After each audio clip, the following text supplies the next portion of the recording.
Hai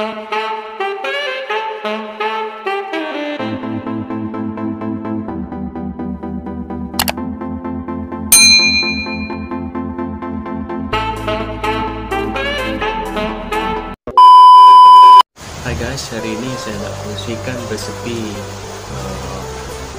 kupat tepus ataupun tuhau, kalau orang Sabah panggil tuhau, yang jadi favorite makanan di Sarawak atau Kepulauan Borneo terutamanya.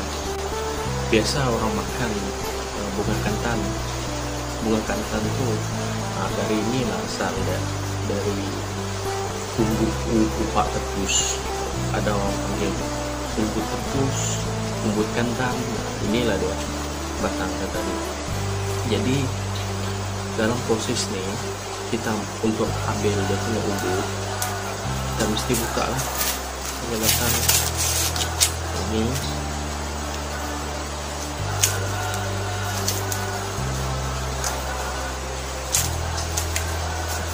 Ini dalam umbut nih. Ini adalah umbut ya. Jadi ini karena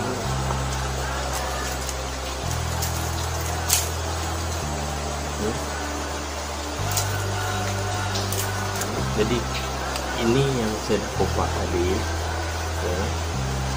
Tak berapa banyak lah, dalam ini jumlahnya dalam 3 batang, tapi cukup untuk makan sekali lah.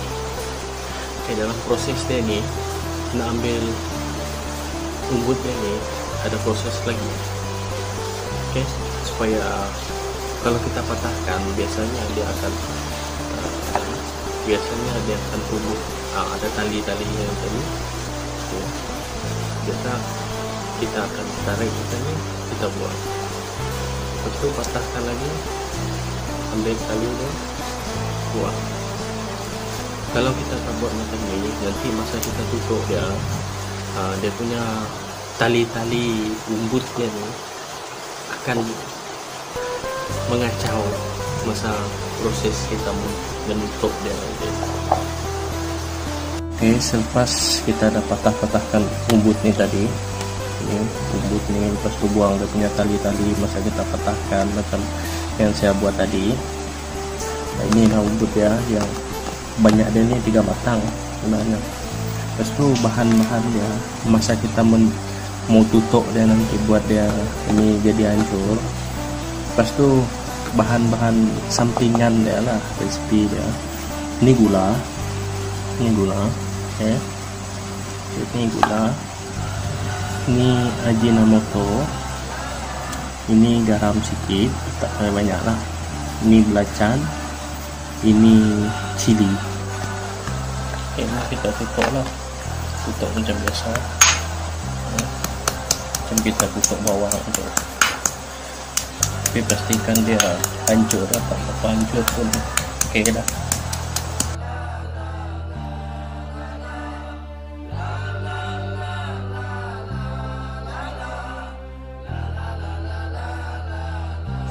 Okey, kira dah hancur macam ni.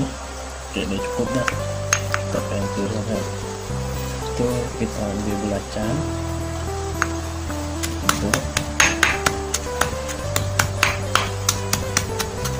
biar kita campur dulu.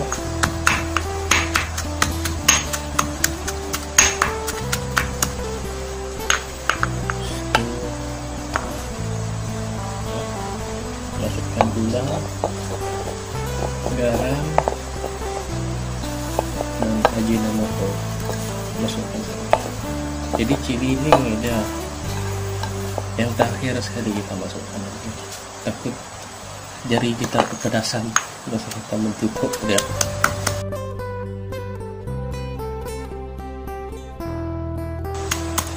Tengok dia dah ada air sekarang. Tandanya dia sudah cukup lah. Sebab itu cili jangan masukkan awal, takut nanti air dan ini masa kita tutup dia terpercik kena kita, itu yang pedas nanti. Kita yang pedas. Okay. Itu kita masukkan cili, tak perlu tutup sangat cili itu tadi, asalkan ada saja. Inilah dia sudah siap ditutup tadi.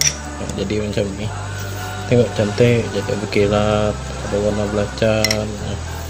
Ini adalah mentah, tutup je, tak perlu goreng, tak perlu apa lah, just tutup, lepas tu boleh makan macam tu je. Terima kasih kerana terus menonton. Jangan lupa like, subscribe, komen. Selamat tinggal. Terima kasih kerana menonton. Bye.